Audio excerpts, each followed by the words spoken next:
This is the BMW M4 Competition, and I love it, big nose and all. When I first got into this car, it wasn't a case of love at first sight. It was sort of like an awkward first date where I'd met this car's relatives, like the rest of the 4 Series and its crazy cousin, the M3 Competition. And I'd heard good things about the M4, but I don't know, I wasn't sure. But after about 24 hours, we fell in love, and it was beautiful. Just like Donald Trump and Kim Jong-un, except we didn't write creepy love letters to each other. Now, in my opinion, I think the 4 Series is a really good looking car. It certainly looks better than the model that it replaced. It has more of a Mustang type silhouette, and that's certainly not a bad thing.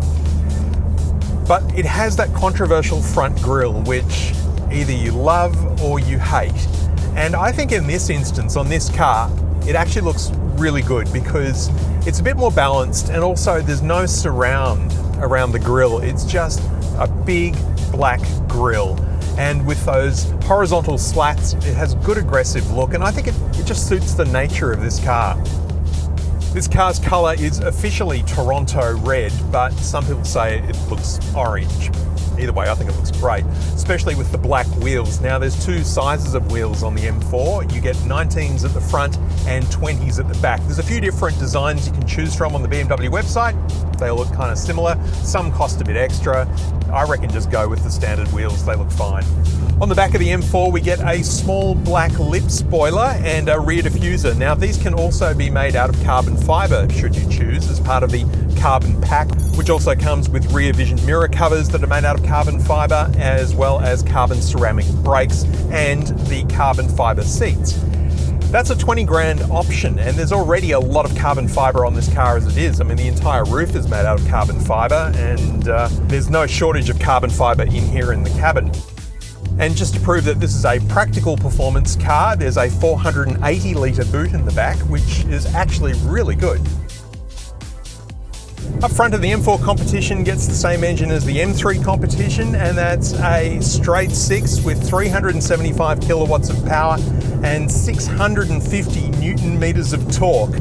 Gets you to 100 k's per hour in 3.9 seconds, has 8 gears, and all that power goes to the rear wheels, which means when you put your foot down, you do get a little bit of that fishtail sensation, but hold the course, you'll be fine.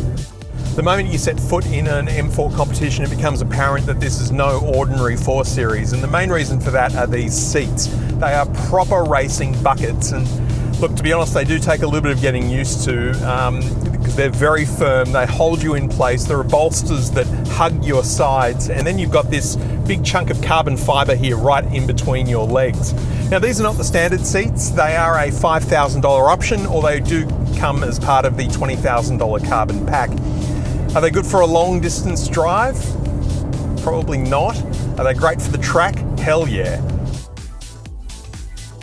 There is one little thing that this car misses out on that the other 4 Series cars do get, and that's the little seatbelt caddy that passes you the seatbelt when you get in the car electrically. A little arm sticks out. This car doesn't have that, so you've really got to reach around to get your seatbelt when you first sit down in the car. The rest of the interior, pretty much the same as the M3 Competition. The center console screen has the iDrive system, and it works fantastically well. There's wireless Apple CarPlay and Android Auto. There's also a drift mode, which allows you to record your drifts and set up everything in the car so that you can really get that ass out on the racetrack.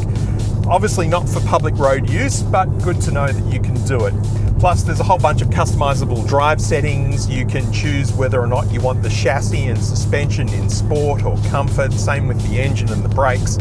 Personally, I just leave it all in comfort because it's a bit more comfortable, except for the engine, which I leave in Sport Plus because it just makes such an awesome noise. I mean, when you've got an engine that sounds this good, how can you not drive around in an unnecessarily low gear? Down here in the lower console, pretty much the same as the M3, we've got all of our drive mode buttons and that red engine start-stop button, which we only see in the M cars.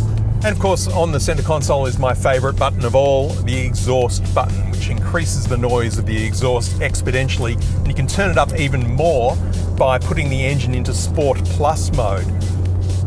I love the head-up display on this car in the M3. It's that great 1980s style tacho when you're in sports mode. It looks really cool.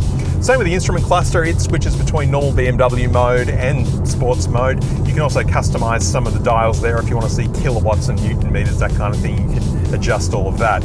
And on top of the steering wheel are the two M mode buttons in red, where you can set your own personalized M driving modes and hit them as presets anytime you need them. Rear seats are there, not really designed for grown-ups, especially not me, but the kids love it.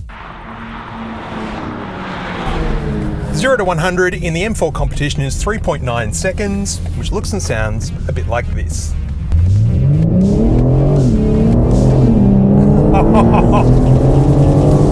Oh, that is so good. It's been a couple of months since I drove the M3 Competition, so it's hard for me to do a direct comparison of what that was like compared to this. But being that this car is a coupe and it's not based on a sedan like the M3, this one just feels like a little bit more of a complete sort of sports car. It feels a little more nimble and a little more agile. It's also just a little bit lighter than the M3, so it feels like it kind of gets around and darts through traffic a little more quickly.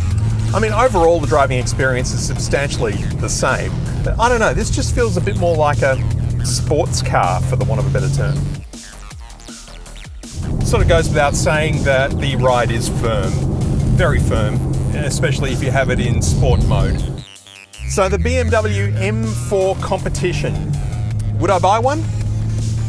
No, I don't think I would, because I don't go to the track all that often, and if you're not going to the track regularly, then why are you buying this? Because it is just too much to be a daily driver. I mean, it can be tiring to drive. As I said at the top, I didn't like this car when I first got into it. It took me a day or two to get used to it. Whereas the M440i, it's a much easier car to live with, and it's still quick. I mean, it's only half a second slower to 100 kilometers an hour than this is. So you get all that performance, but you're also getting a luxury car that you can live with, that's comfortable and can do everything that you're going to need it to do around town. So bottom line, if you're not going to the track, don't get an M4. Save yourself 60 grand and get an M440i.